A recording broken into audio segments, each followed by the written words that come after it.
Sperm count के बारे में। क्या ऐसे कुछ टेस्ट हैं जिनके कारण पता लगाया जा सकता है, कौन से टेस्ट हमें कराने चाहिए जब स्पर्म काउंट की जो रिपोर्ट है वो ज़ीरो आती है। किस टेस्ट से, किस हार्मोन्स टेस्ट से हम ये कंफर्म करें कि हाँ ये रिपोर्ट जो है वो ठीक है। कैसे जीरो स्पर्म काउंट को, मोटिलिटी को और उसकी क्वांटिटी को कैसे बढ़ाया जा सकता है, इसके बारे में बात करेंगे। कुछ ऐसी हर्बल मेडिसिन के बारे में बात करेंगे जिनसे स्पर्म काउंट काफ़ी हद तक बढ़ जाएंगे।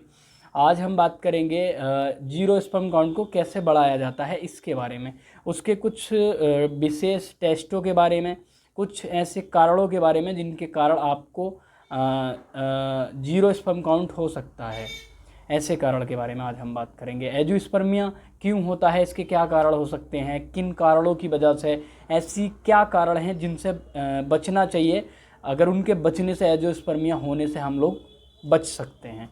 तो हम सबसे पहले बात करते हैं कि जीरो स्पर्म काउंट की कोई मरीज़ जो है, कोई पेशेंट जो है रिपोर्ट लेकर के आता है। हम लोग रिपोर्ट देखते हैं और रिपोर्ट देख करके देखिए, सबसे पहली चीज़ तो ये है कि कंफर्म नहीं होना चाहिए, एक ही रिपोर्ट पर निर्भर नहीं रहना चाहिए। अगर आपने पेशेंट आपका है, रिपोर्ट लेकर के आया आपके पास, उसके जो है एंजियोस्पर्मिया है, रिपोर्ट में जो स्पर्म काउंट है वो बिल्कुल ज़ीरो हैं, तो आपको बिलीव नहीं करना चाहिए, एक और रिपोर्ट करा लेनी चाहिए सीमेन एनालिसिस की।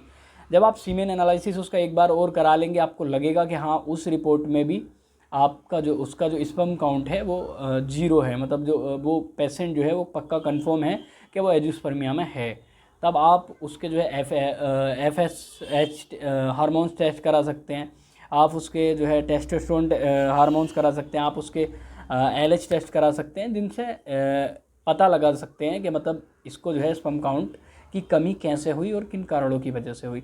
कभी कभी एक चीज़ देखने को मिलती है, FSH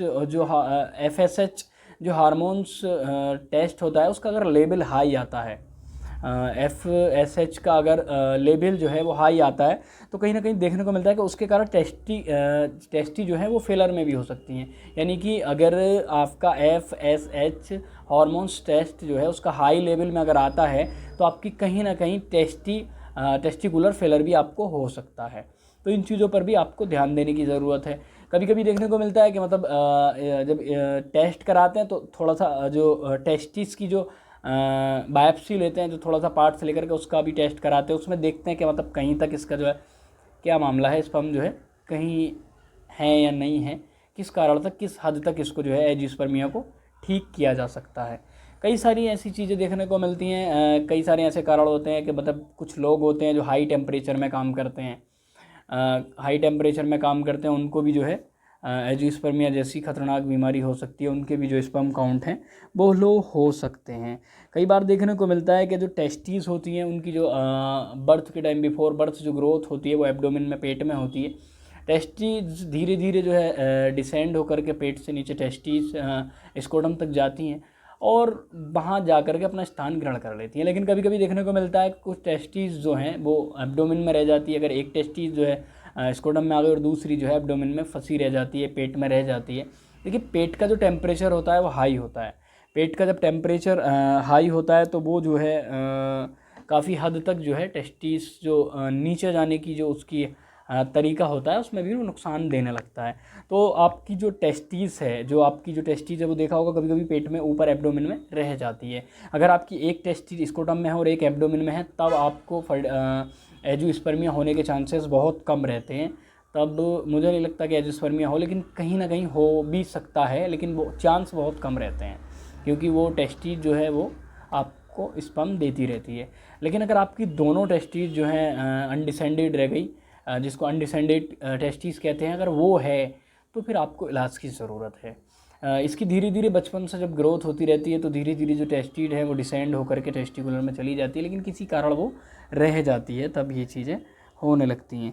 अच्छा, दूसरी चीज़, एक चीज़ और इसमें देखने को मिलती है, कई सारी चीज़ें ऐसी हैं कि मतलब आप हाई टेम्परेचर में काम करते हैं, आपको एंजियोस्पर्मिया हो सकता है, या फिर आप जो है ऐसी कुछ सेवन हैं जिनके सेवन कर सकें, जैसे नशीले पदार्थों का सेवन करने से भी कभी कभी देखने को मिलता है कि नील तो नहीं लेकिन स्पर्म काउंट जो है वो लो होने लगते हैं। आप फैट लेना स्टार्ट करेंगे, उससे भी आपके स्पर्म काउंट जो है वो कम होने लगते हैं, फैट। उसके लिए आपको टेस्टोस्टेरोन, FSH, LH इस तरह की जांचें जो हैं वो करा लेनी चाहिए। उसके बाद में हम बात करते हैं कैसे आपके टेस्टोस्टेरोन को बढ़ाया जा सकता है। तो देखिए, आयुर्वेद की कुछ मेडिसिन्स के, हर्बल मेडिसिन्स के बारे में मैं बात करूँगा। सालब मिश्री, सालब पंजा, मगज पिस्ता, सफ़ेद मूसली और सूखा सिंगाड़ा। एक बार और बता देता हूँ, सफ़ेद मूसली, सालब मिश्री, सालब पंजा, सूखा सिंगाड़ा, और क्या कहते हैं, मगज पिस्ता। इन चीज़ों को बराबर मात्रा में ले लें। बराबर मात्रा में लेने के बाद इनका पाउडर बना लें। पाउडर बनाने के बाद सुबह शाम दूध से 1-1 चम्मच इनका सेवन करें। इसका सेवन करने से आपका जो स्पर्म काउंट